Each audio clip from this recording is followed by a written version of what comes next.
A'udzu billahi minasyaitonir rajim. Bismillahirrahmanirrahim.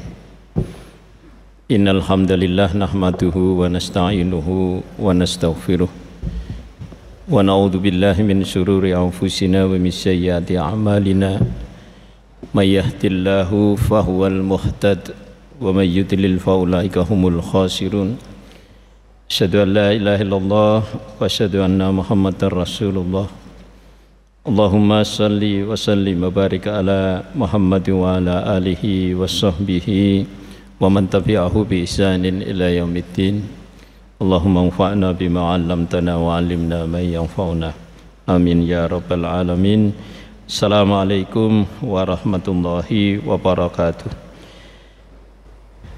Jemaah sekalian, kita bersyukur siang ini masih diberi kesempatan untuk jamaah sholat duhur, dan kita lanjutkan dengan kuliah singkat ba'da duhur. Saya menggantikan Pak Sugeng hari ini. Allah SWT dalam Al-Quran menyatakan, Ya ayyuhan nasu ubudu rabbakumul ladzi khalaqakum wal ladzina min qablikum la'allakum tattaqun. Hai manusia, sembahlah Allah, beribadahlah kepada Allah, ya, kepada Tuhanmu yang menciptakan kamu dan orang-orang sebelum kamu agar kamu bertakwa. Kewajiban manusia itu beribadah kepada Allah. Wa ma khalaqtul jinna wal insa illa liya'budun. Jemaah sekalian, saya akan mengutip nasihat Syekh Ibnu Athaillah, pengarang kitab Al-Hikam. Beliau menyatakan di hikmah ke-90, kafa min jaya bihi iyyaka 'ala ta'ah an radiyaka laha ahla. Cukuplah balasan Allah atas sebuah ketaatan menjadikanmu sebagai ahli ibadah. Jadi begitu Allah perintah, kita mentaati. Perintahnya kita laksanakan, larangannya kita tinggalkan. Dan itu sebenarnya sudah dilakukan tubuh kita. Tubuh kita dengan berbagai bagian fungsi masing-masing itu mengerjakan tugasnya masing-masing, karena memang diperintahkan Allah melakukan itu. Mata melihat, telinga mendengar, mulut bicara, itu semua mengikuti maunya Allah. Jemaah sekalian, kalau kita taat kepada apapun perintah Allah, itulah ahli ibadah. Lalu balasan untuk ahli ibadah itu apa? Syekh Athaillah melanjutkan di hikmah 91, kafal amilina jayaan ma huwa fatihuhu ala qulubihim fi ta'atihi wa ma huwa muriduhu alaihim min wujudihi mu'anasatih. Cukuplah balasan bagi orang-orang yang beramal baik, ya, taat kepada Allah, ya. Itu adalah terbukanya hati untuk mau melakukan ketaatan dan merasakan nikmatnya ibadah. Ibadah itu adalah upaya untuk bagaimana, saya sering menggunakan 3 kata kunci dalam ibadah, yaitu ingat, dekat, taat. Upaya kita selalu ingat Allah, merasa selalu dekat kepada Allah dan taat kepada Allah.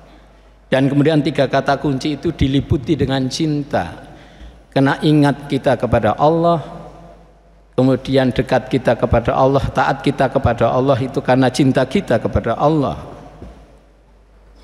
Maka beribadah itu menurut nasihat Syekh Ibnu Athaillah, ya ini harus karena cinta. Di dalam bukunya Al-Hikam, hikmah selanjutnya 92, dinyatakan man abadahu li syai'in yarjuhu minhu aw liyadfa'a bi ta'atihi wa rudul uqubati anhu fama qama bihaqqi al-awsafih Barang siapa yang menyembah Allah, beribadah pada Allah karena tujuan sesuatu yang diharapkan darinya, atau karena ingin terhindar dari hukumannya, maka ia belum memenuhi hak-hak Allah. Jadi menurut penulis kitab Al-Hikam ini, kitab agam ini, kalau kita ibadah kok pengen terhindar dari neraka, ya, pengen dapat pahala, pengen masuk surga, itu belum menunjukkan atau belum memenuhi hak-haknya Allah. Hak-hak Allah terhadap hamba itu, ya hamba taat, hamba mencintainya. Saya pakai 3 kata. Kalau hamba itu selalu berusaha ingat Allah, dekat Allah, taat Allah, dan kemudian cinta kepada Allah, itulah kita berarti sudah memenuhi hak-hak Allah. Kalau kita ingin selamat dari siksa Allah, masuk surga, itu baru hak-hak kita aja. Kita belum memenuhi hak-haknya Allah. Beribadah itu kewajiban kita kepada Allah. Itu artinya apa? Memenuhi hak-hak Allah.